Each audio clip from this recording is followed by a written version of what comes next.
Games Workshop needs to do more board games. I really think that is an untapped essence, an untapped area that already builds not only on an amazing player base, Games Workshop enthusiast, whether it's 40K or Age of Sigmar, but also if that was marketed towards the greater board gaming community, I think there's a lot of potential on there. And this was building on a vlog from a couple of days ago where I was asking the question, Games Workshop is just a juggernaut that is not stopping. And there have been so many times where it's been like the death of GW, the growth of GW, and they've really, for right now in this ecosystem, in this environment, have really figured out the perfect trifecta of putting out amazing miniatures.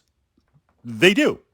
Putting out an amazing product from that perspective, combined with fear of missing out. So you're like, this is so limited release. There's not even enough for release day. I'm having flashbacks to when I was trying to pick up PS2 back in the day, right? Just it's nowhere, and it's not even remotely the number of units needed to meet demand. So you've got that FOMO. And then on top of it, just the support from other areas in terms of multimedia and games and exploring those elements. They've really kept that 40K feeling going forward. And I've wondered why they view board games as more as a quick cash grab infusion as opposed to a steady revenue source. Now, eventually there's kind of burnout. You're going to go as far as you can. If we look at Fantasy Flight Games, their model has been, and it was a very effective model when it was in place, their model has been release a core box that's not crippleware, that has good value, and then immediately start releasing expansion packs. Big expansion packs, small expansion packs, lieutenant expansion packs, character expansion packs on the expansion packs. When you've bought all those out and now the game has been out for a while and there's complete market saturation, reboot to the next version. But it's not just a reskin. They tweak some rules. They add some new stuff. And now if you're an enthusiast of the game, I love Descent, I'm going to pick up the newest version. If I was on the fence about it because I came late to the game and there's just too much stuff, well, now I can get in Ground Zero, and a new title always generates excitement. So I'm kind of curious why Games Workshop, with their board game division, hasn't taken that model. They've taken the model of, we're going to push this out, it's going to be limited release, pump and dump, and that's it. What got me thinking about this was I was rearranging some stuff in the Fritz cave, and Space Hulk, how many years ago? I don't know, but when Space Hulk was first reissued, this was back in the Dreadfleet days, that was a number of years ago. I picked up a copy of Space Hulk. Years ago, a friend of mine had a copy. We'd occasionally play it. So I was excited to pick up this copy of Space Hulk. And at the time, there were two primary buyers. The first was players wanted Tyranids and players wanted the Blood Angel Terminators. So they were picking up 2 or 3 or 4 sets just for that.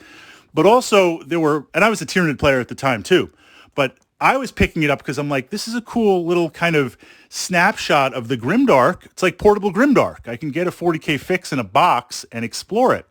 What amazed me then, I mean, was this like 10 years ago? Something insane like that.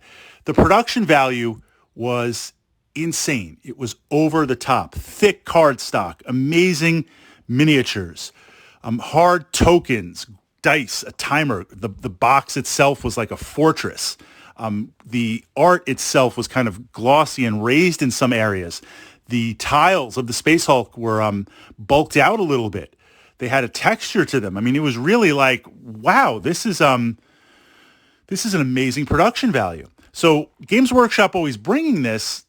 Shouldn't they have a board game division? I'm not saying, hey, look, take back Talisman and some of their older titles when Games Workshop was Games Workshop with other games. I'm not saying do that, even though they own those licenses and kind of farm them out. But something like a generic, non-Warhammer, non-fantasy, pushing that out. Almost like, do I say Advanced Hero Quest? Something where they can leverage the fantasy or Age of Sigmar models into something not in their IP that will pull people in to that property, that will pull people into their core titles and get them into that spending cycle, while at the same time just destroying and decimating the market with their high-end production value. And I don't think it's so much a question of cost. If I look at HeroQuest, the re-release with HeroQuest, it has just exploded.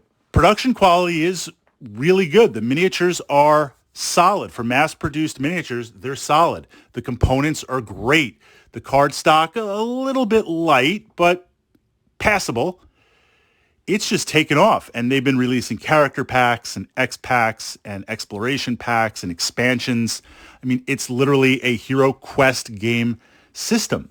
That's really, really interesting. If Games Workshop could bring their beer and pretzels light rules to that, combined with their miniature, the miniatures they produce, that's something I really think that could exist outside of the ecosystem, breaking away from that.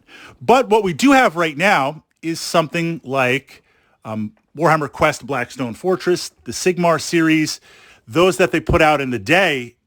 Blackstone Fortress, I have it, I play it, I love it. It's a great 40K experience, but we all knew that was just going to be a pump and dump. Even though they said they were going to support it, the fine print was we're going to support it for maybe a year, but then once everything's been released and the story's over, we're moving on.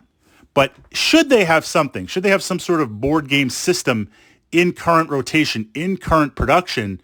Are they missing out with something like that? Or just based on production costs, logistics, shipping, the management of that, the staff and the resources, is it better just to pump in, produce something once, and again, going back to that trifecta of amazing models, amazing presentation, and FOMO to the max, pump it out, push it out that way, get that cash injection, and move on?